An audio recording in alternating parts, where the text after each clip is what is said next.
Hello, everybody. Welcome to the Martial Arts of Sales. Hope everyone's having a fantastic week considering what's going on in our country today. But this is part 4 of a 7-part series on how to help you build a strong sales foundation so that you can become not only a dynamic salesman, but a potential world-class salesperson. Before we dig into the topic, if you're watching this on YouTube for the first time, hit the subscribe button below. And now let's go to the introduction.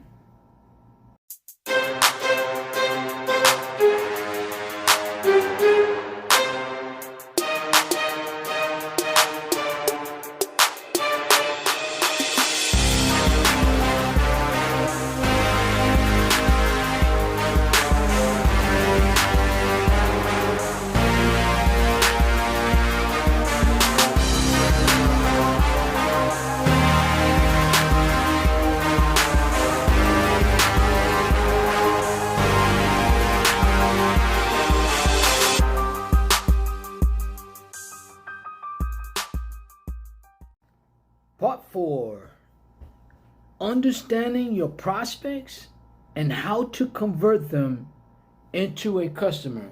Welcome to the Martial Arts of Sales. I hope everyone's having a great week. This is part 4. Now, part 4 is where I believe the rubber meets the road, which means all the first 3 steps that you've taken and all the other steps that you will have to take is really going to come down to understanding who your prospect is. Now, why do I say that? Because one of the things I've learned in over 30 years of sales is that a lot of salespeople, they just go after everybody or anyone. You know, they're selling dollar for dollar. Well, I disagree with that because with technology today, it's easier to really identify who your potential customers can be by understanding your products and targeting those customers that can use your product. Now, you may have a product or a service that every business can use. That's not the case all the time. So you got to be very careful how you use your time in prospecting new potential customers. Why do I say that? Because there's a saying in sales, it's all about the numbers. I disagree with that.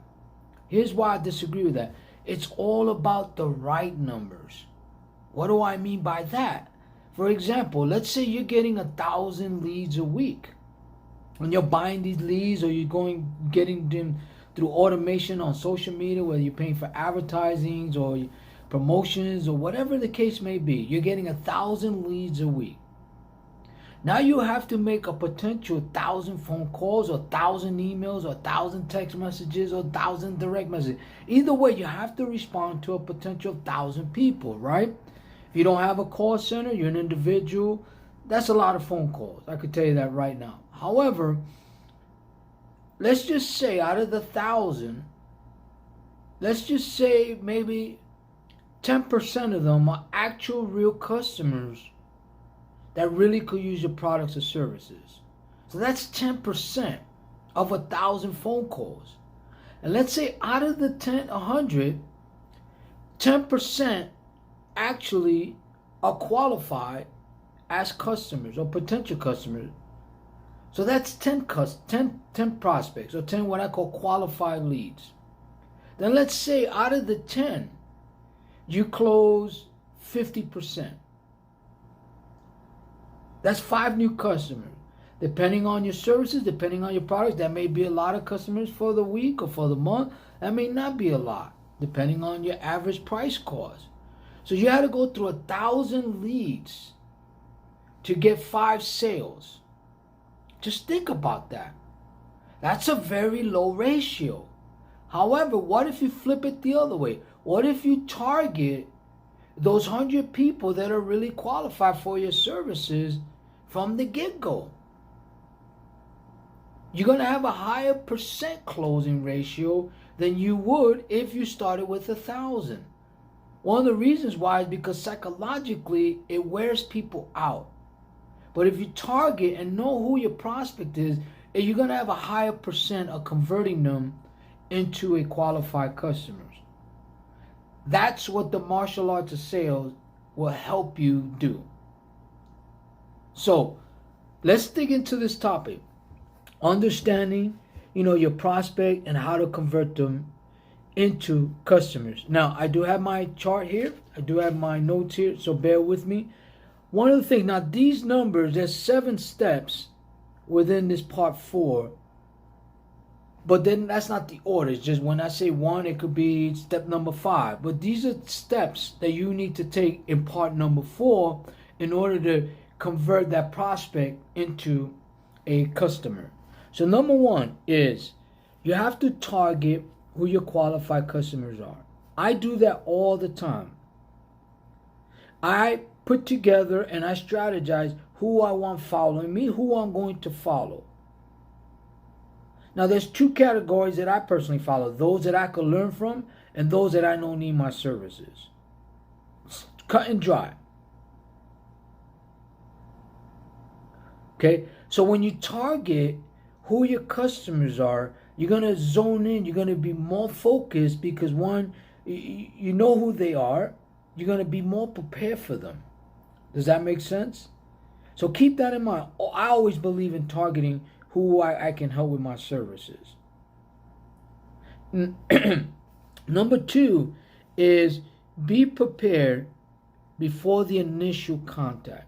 One of the things that I've learned over the years is that being in telemarketing or call centers and training salespeople is a lot of them are not fundamentally sound. They don't have the right preparation for the phone call. Now, you can repeat a script a certain amount of time and it becomes part of you, but that doesn't mean you're always prepared. Now, prepared for me means you do your due diligence on who your potential customer is going to be. You look into the industry. With all the online information that's going on, you can find out a lot about those targeted prospects. I do that all the time. Where could I help them with my services? Whether they need help with social media, whether they need help with converting more deals, whether they need help with, corporations or their business strategy or their business model or an LLC or business credit. So I look into all of that, what their sales process is before I even make a phone call. I try to get as much information as I can and know them as much as I can before I make a phone call. Why? Because then they'll take you more serious if you actually took the time to get to know who they are. I know I appreciate when someone does that to me. Does that make sense? Now, number 3 is you have to really understand the needs and the wants of your end consumer. Now, you may not know that right up front. You may see something that, hey, they need this. Now, if you know they need that, you may have to get them to want it. Or you may see when you talk to them that they want something, but you got to get them to need the other stuff. Does that make sense? That's a balance. Because there's only 2 ways customers, like you and I, we're all customers. The only way we buy is we either want something or we need something. So as a professional salesperson and a storyteller, you have to be able to identify what part do you need them to bring in? What emotion do you need to bring out of them? The need emotion or the want emotion? The want is more powerful because when we want something, we'll do anything to get it, right? Because it's emotional. When we need to do something, we justify not doing it till we're blue in the face, right? So you have to know and understand their needs and their wants. You really have to understand that. It takes a while to develop that skill. I could listen on a person within 5 seconds. I know exactly where to go with them. That's just so many years talking to people on the phone. Number 4, very important. Know their concerns and what their problems may be. You may think they have a certain problem from the research you did on them, but when you speak with them, that may not be the case. They may have a different problem, a different concern. It's your job to find that out. How do you do that? You do a lot of discovery questions. You ask them questions about their business, what their goals are. If they could see something change in their business, what would that be? Just to give you a few examples. I always do questions in the beginning of the call before I go into the storytelling. Why? Because I want to know how to tell the story to them, what they need to hear, how they need to hear it. Does that make sense? What questions I'm going to expect to hear when I ask them those questions. And that puts them at ease so that they can work with you during the story time or the storytelling part of it. Does that make sense? So it's very important that you do that. That's number 4. Number 5 is once you identify the concern and you identify what the problem is, you better make sure, without the BSing them, that you can offer real solutions. This is when saying what you say is important. And how you say it is even more important. They have to be able to hear your words, feel that emotion, and they have to be able to see the vision and the solutions to their concerns and to their problems. Because don't ever forget this. One of my most powerful rebuttals is in the opening call. And one of the things that I tell most of the people I prospect, hey, before we get into talking or into a conversation, I just want you to know one thing. You are a customer just like I am, and you are a business owner like I am, and I'm here to help you get a customer that's a business owner. So we have those 3 things in common, or those 2 things in common, right? You put them at ease. You'd be surprised how powerful that is. So make sure that you do offer and propose real solutions. If you don't have one and your services cannot help them, do yourself a favor. Don't sell them to them. Maybe refer somebody that they can go to. Because at the end, you should always make it about them and not about you making a sale. That's just my personal view. That's how I train my salespeople. That's how I operate my business. Number 6, I'm sorry. Very important. This really should be number 1. But you gotta build and earn trust. Don't you hate when you speak with somebody and you just know they're BSing you?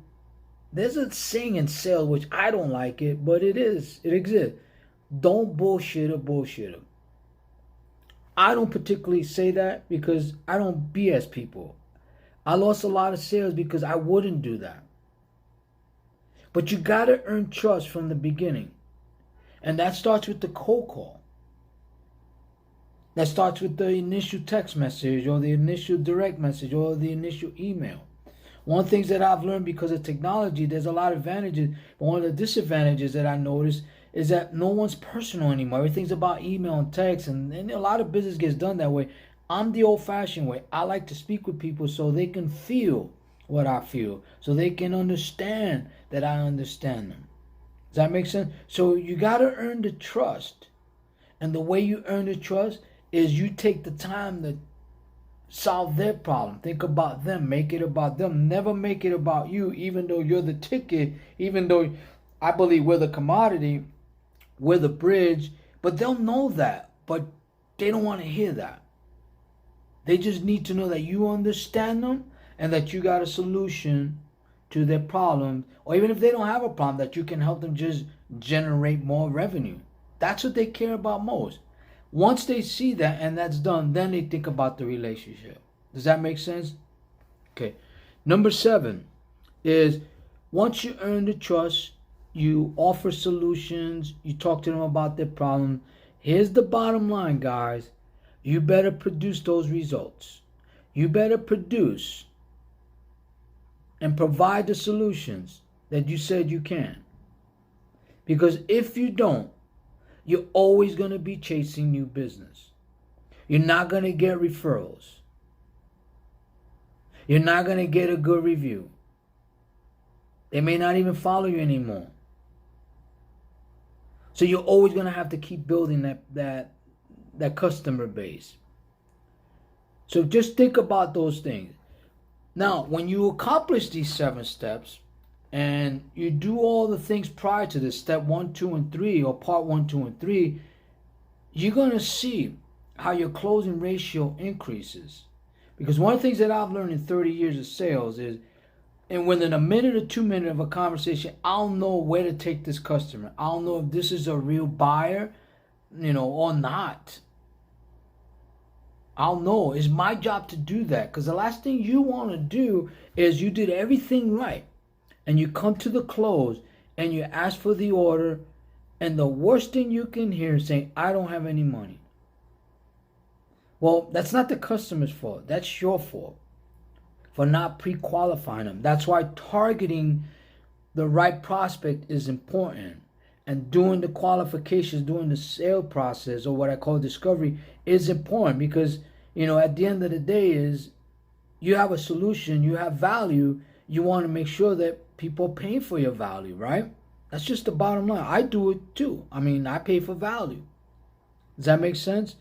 So part 4 again, just to recap it, is understanding your prospect and how to convert them into a customer. So number 1 is you better make sure that you target the right qualified prospect. Number 2 is you want to be prepared before every initial contact. Very important. Number 3, you better understand their needs and their wants. Number 4, you better know, their concerns and their problems that they have or may not have. How do you do that? You just keep asking questions and listen to them. Number 5 is you better offer real solutions to their problems and their concerns. Don't BS them. Keep it real. And trust me, the compound effect is worth a lot more than if you're just telling them what they want to hear. Number 6 is build and earn trust. They have to see you as a professional. They have to see you as you have their back. They have to believe that what you offer them is a solution to them and that you're there to help them. And don't forget this, you are a customer just like they are. And then number 7 is bottom line. When you earn their business and they write you a check or they give you a credit card, you better make sure that you do your part to produce the results that you said you could for them. That's very important. So I hope this has been helpful. I want to thank you again for being part of the Martial Arts of Sales. Again, if you're watching this on YouTube, you know what to do. Hit the subscribe button below. If you believe that this video can help others, please do me a favor. Just share it with others. And also share your comments. I would love to hear back from you. Till we speak again, I say goodbye for now. This is Paul Cruz with the Martial Arts of Sales. Have a fantastic day. Bye for now.